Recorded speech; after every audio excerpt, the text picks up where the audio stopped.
Picture this. You're alone on a freezing street, hands pounding a stranger's chest to keep his heart beating, every second of battle against death itself, when suddenly you're ripped away, thrown to the ground, and treated like a monster. Not because you're failing, but because of the color of your skin. That was me, LaToya Jackson, a black nurse in Chicago, caught in a moment so surreal it felt like a twisted movie script. What happened that night will either make you furious or leave you cheering through tears. Stick with me. This is a story you won't forget. It was Wednesday, January 17th, a night so cold the air stung my lungs with every breath. I just clocked out of a 12-hour shift at Mercy General Hospital, where I've been an ER nurse for 6 years. My navy blue scrubs hung loose under my puffy coat, the hem stained with coffee I'd spilled during a rare 5-minute break. My braids were pulled into a messy bun, strands sticking to my neck from sweat, and my eyes ached like they'd been rubbed with sandpaper. All I could think about was my apartment, my soft bed, the hum of the heater, maybe a glass of cheap Merlot to unwind. I was driving my beat-up Honda Civic down Ashland Avenue, a gritty stretch of Chicago's South Side dotted with pawn shops, liquor stores, and the occasional flickering streetlight. The dashboard clock read 12:14 a.m. The streets were dead. No cars, no pedestrians, just the wind howling through the empty lots. My radio was off. I craved silence after a day of beeping monitors and shouting doctors. That's when I saw him. He was sprawled on the sidewalk near a bus stop, half hidden by a rusted bench. A man, maybe 50 or 55, his body twisted at an odd angle like he'd collapsed mid-step. His face was ghostly pale under the sodium glow of the street lamp, lips tinged blue, eyes shut tight. My stomach dropped. I'd seen that look too many times: cardiac arrest, overdose, stroke, something bad. I didn't think twice. I jerked the wheel, pulled over so fast my tires squealed, and threw the car in a park. My emergency kit, a faded red bag I'd kept since nursing school, was on the passenger seat. I grabbed it and bolted out, the cold slapping my face like an open hand. My sneakers crunched on gravel as I dropped to my knees beside him. Up close, he looked rougher, balding, with a patchy gray beard, wearing a threadbare coat that reeked of stale cigarettes and beer. His hands were calloused, nails dirty, like he'd worked hard his whole life. No pulse, no breathing, just a still, heavy body losing heat to the night. I tore open his coat, buttons popping loose, and pressed my palms to his sternum. 1, 2, 3, 4. I started CPR, my arms locking into the rhythm I'd drilled into muscle memory. Come on, man, don't give up on me, I muttered, my breath fogging in the air. I'd done this before, hundreds of times in the ER, with crash carts and teams shouting orders. But out here, it was just me, the pavement, and a stranger whose life hung on my hands. My shoulders burned, my knees dug into the concrete, but I kept going. I fished my phone from my pocket with one hand, awkwardly dialing 911 while keeping the compression steady. The operator picked up on the second ring. 911, what's your emergency? Male, mid-50s, unresponsive, possible cardiac arrest. I said, my voice clipped but calm. Ashland and 47th, send an ambulance now. She fired questions. Was he breathing? Any visible injuries? And I answered between counts, my words sharp against the silence of the street. No breath, no pulse. I'm doing CPR. Hurry. She promised help was on the way, but minutes stretched like hours. My arms trembled, sweat trickled down my spine despite the 20-degree chill, and I wondered if I'd lose him before they got here. Then I heard it. Not the ambulance, but something else. A shrill wail, closer than it should have been, followed by flashing red and blue lights bouncing off the brick walls. My heart sank. Police. Before I could process why they were here, heavy footsteps thudded behind me, and a voice roared, "Hands off him! Step back now!" I flinched but didn't stop. I'm a nurse, I yelled, not turning around. He's in cardiac arrest. I'm saving him. My hand stayed on the man's chest, pushing, pushing, pushing. I couldn't stop. Not now. That's when I felt it. A hand, rough and unyielding, clamping onto my right arm. It yanked me back with such force I lost my grip, tumbling sideways. My phone flew from my shoulder, skidding across the pavement with a sickening crack. I hit the ground hard, my elbow slamming into the curb, pain exploding up my arm like fireworks. "What the?" I started, but before I could finish, another hand grabbed my left wrist, twisting it behind me. "Stay down," a second voice barked, closer now. I looked up, dazed, and saw them. Two cops, both white, towering over me like giants. One broad-shouldered, buzz-cut, maybe 40, had his hand hovering over his holster, eyes cold and narrow.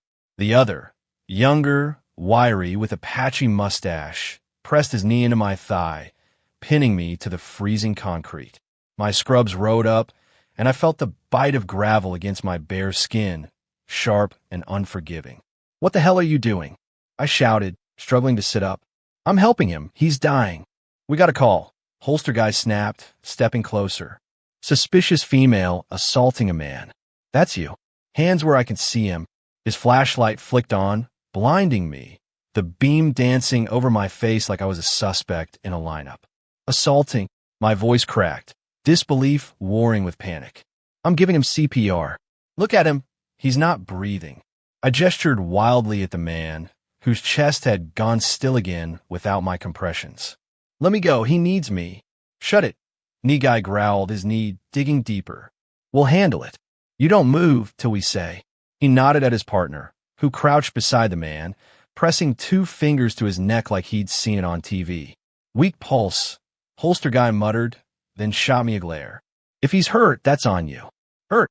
I laughed, a bitter, hollow sound. "I'm the only reason he's not dead already. You're wasting time. Let me work." I tried to pull free, my nursing instincts screaming louder than my fear, but knee guy shoved me back down, his palms slamming into my shoulder. My head grazed the curb again, a dull thud ringing in my ears, and I tasted blood where I'd bitten my lip. "ID," he demanded, his flashlight still in my face. "Who are you?" "Latoya Jackson, registered nurse." I spat, pointing at my coat. "Badge is in the pocket. Check it." My voice trembled, not from cold but from rage boiling under my skin. He reached into my coat, pulling out the laminated card with my photo and title. "Latoya Jackson, RN, Mercy General Hospital." He held it up, squinting like it was a forgery. "Could be fake," he said to his partner. "Anyone can print these." "Fake." The word hit me like a punch. I clawed my way through nursing school, nights hunched over textbooks in a cramped apartment, days juggling waitressing gigs to pay tuition, years of proving myself in a field where people like me were too often overlooked. And now this? My badge, my identity, dismissed because it didn't fit their picture of nurse. The man groaned, a faint, wet sound, and my focus snapped back. "He's crashing again." I lunged forward, desperation overriding everything, but knee guy grabbed my shoulders and slammed me down harder. My back hit the pavement, knocking the wind out of me, and for a moment I couldn't breathe. "Stop resisting," he yelled, as if I were fighting him instead of fighting for a life. Resisting? I wasn't resisting, I was pleading. Tears welled up, hot and furious, spilling down my cheeks. I wasn't crying from the pain in my elbow or the bruise forming on my thigh. I was crying for the man dying 3 feet away, for the injustice of being seen as a threat instead of a healer. I'd grown up with this. Cops eyeing me in my own neighborhood, teachers assuming I'd fail, patients asking for someone else when I walked into their rooms. But this was different. This was life and death, and they were choosing their bias over his survival. Then a ragged cough broke the chaos. The man's eyes fluttered open, glassy and confused, his chest heaving with shallow breaths. She helped me," he rasped, his voice barely audible, one trembling hand pointing at me. The cops froze, their grips loosening just enough for me to wrench free. I scrambled back to him, ignoring the pain shooting through my body, and pressed my fingers to his neck. Pulse weak, erratic, but there. "Stay with me, sir," I said, my voice soft now, steadying him. "Help's coming." Holster guy stepped back, muttering into his radio, something about situation under control. Knee guy glared at me, his jaw clenched, but he didn't interfere this time. The man's eyes locked on mine, wide with fear and gratitude, and I kept talking. You're going to be okay. Just hang on. Finally, the ambulance screeched to a stop, its lights bathing the street in red. Two paramedics jumped out, a wiry black guy and a young Latina woman with a tight ponytail. I rattled off the details. Male, mid-50s, cardiac arrest, 3 minutes of CPR, spontaneous return to circulation just now. They nodded, moving like a well-oiled machine, strapping him to a gurney and hooking up an oxygen mask. The Latina paramedic glanced at me as they worked. "Hell of a job out here," she said, her tone warm but clipped. "You good?" I nodded, though I wasn't. My hands shook, my scrubs were torn at the knee, and blood trickled from a scrape on my arm, mixing with the dirt on my skin. The adrenaline faded, leaving me raw and empty. The paramedics loaded the man into the ambulance, and I watched it peel away, sirens fading into the night.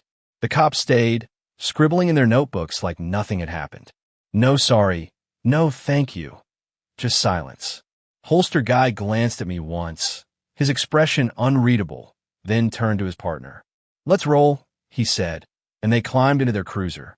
I stood there, shivering, my breath visible in the cold, until their taillights disappeared around the corner. I limped back to my car, my body aching with every step. The driver's side door creaked as I opened it, and I collapsed into the seat, staring at my hands, still trembling, still smeared with the man's sweat and my own blood. I'd saved him. Against all odds, against them, I'd saved him. But the victory felt hollow, overshadowed by the weight of what I'd endured. The next few days blurred together.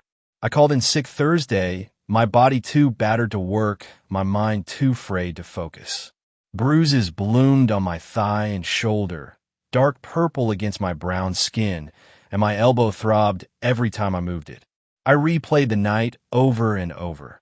The man's blue lips, the cop's cold eyes, the sound of my phone cracking on the pavement. I wondered who'd called them. A neighbor? A passerby? Someone who saw a black woman in scrubs and assumed the worst?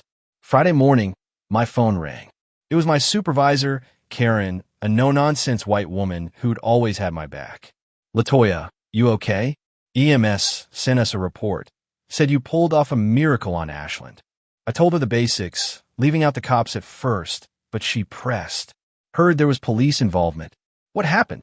Her voice softened, and I broke, spilling it all. The CPR, the tackle, the accusations.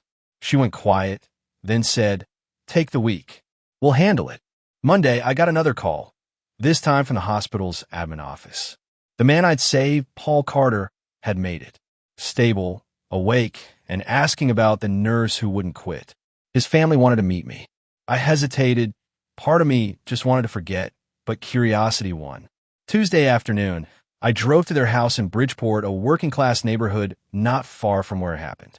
Paul's wife, Diane, opened the door, a short, sturdy woman with graying hair and tired eyes. She pulled me into a hug before I could speak, her grip surprisingly strong. "You're Latoya," she said, stepping back to look at me. "You're the one who saved my Paul." Inside, the living room was warm, cluttered with photos and kids' toys. Paul sat in a recliner, an oxygen tube under his nose, his face still pale but alive. His daughter, Tasha, a 20-something with braids and a shy smile, hovered nearby, holding a toddler on her hip. "I don't remember much," Paul said, his voice rough from the tube.